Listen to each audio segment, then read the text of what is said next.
Hello children, how are you? I know you all are doing well at home.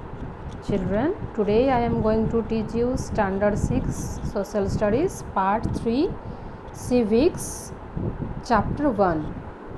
All of you open at page number 156. Children, India and Diversity is the chapter. In my previous class, we already started this chapter and we discussed about diversity in India, historical conditions, geographical and climatic conditions, and today we will discuss about diversity in dresses. Now we are on page number 158. So children, let's continue the chapter. Diversity in dresses. People in Kashmir who live in a cold and mountainous region wear a loose robe called firoon with heavy woolen cloths to protect them from cold, whereas large turbans worn by Rajasthanis are suitable for extreme heat of the Thar desert. They prefer colorful clothes as contrast to the dull desert around. Sari and dhoti are suitable dresses in plains and lower valleys. See children, diversity in dresses. There are different types of dresses. Next we'll see diversity in food. Indians have diverse food habits depending on the climatic conditions and the kinds of food available in specific regions. Southern coastlines are adorned with coconut groves. Rice, coconuts, and fish are important items of diet and food. Similarly, people of rice growing states in the river valleys are rice and fish eaters, as in Bengal and Assam. In the wheat growing areas like Punjab and Haryana, people are predominantly wheat consumers. Wheat is grown in abundance due to suitable climate here. People in cold and mountainous region eat a lot of non-vegetarian food and milk products, as a few crops can be grown there.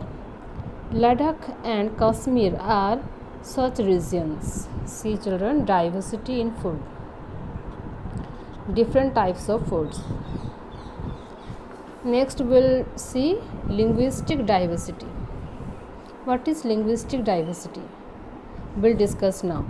In India, there are about 22 major languages and hundreds of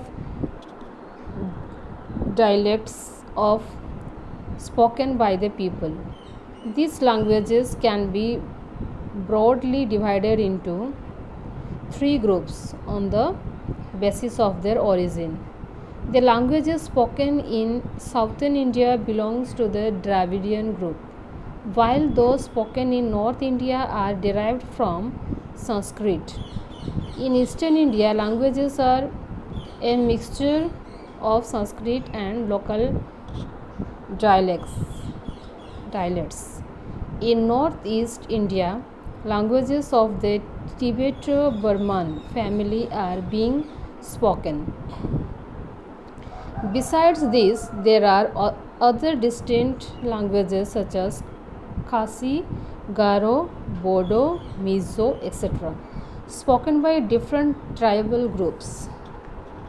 See children, linguistic diversity. Next we'll see religious diversity. What is religious diversity? India is a secular country. People here have the freedom to follow any religion and have the right to celebrate their religious festivals.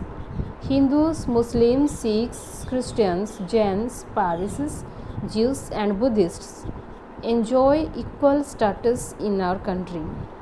Every religious group has its own cultures, customs, and faith. The Sikhs followers of Sikhism, whose men grow their hair long and wear colorful turbans, are basically native to Punjab. Hindus go to temple and worship idols of many gods. The state of Tamil Nadu is known for its thousands of large temples with characteristic towers built through the ages by several dynasties. You will get a glimpse of the Muslim culture in Hyderabad, Agra, and Lucknow. A substantial part of the population of Goa and Kerala is Christian.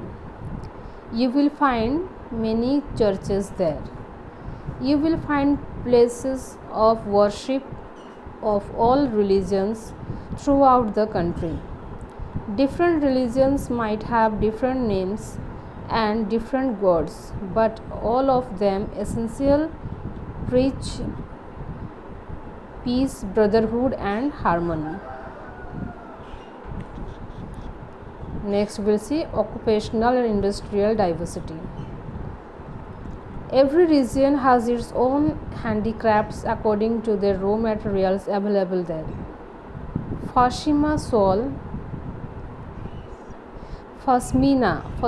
shawl from Kashmir and cane basket from Tripura of the blue and white pottery from Rajasthan are a few examples to be cited.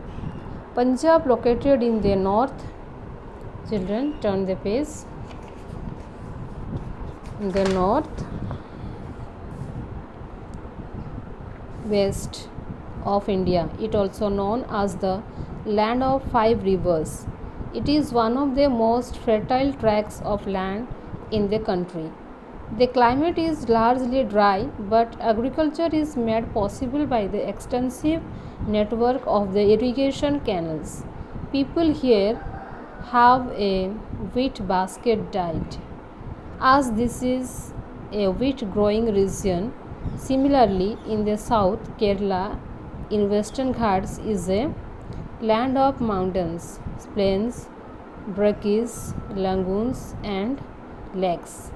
Agriculture and fishing industries together account for nearly 20% of Kerala's revenue. Okay, children, you read this up to here. You underline the important things and write down in the copy and learn, and rest of this part we will discuss in my next video. Thank you.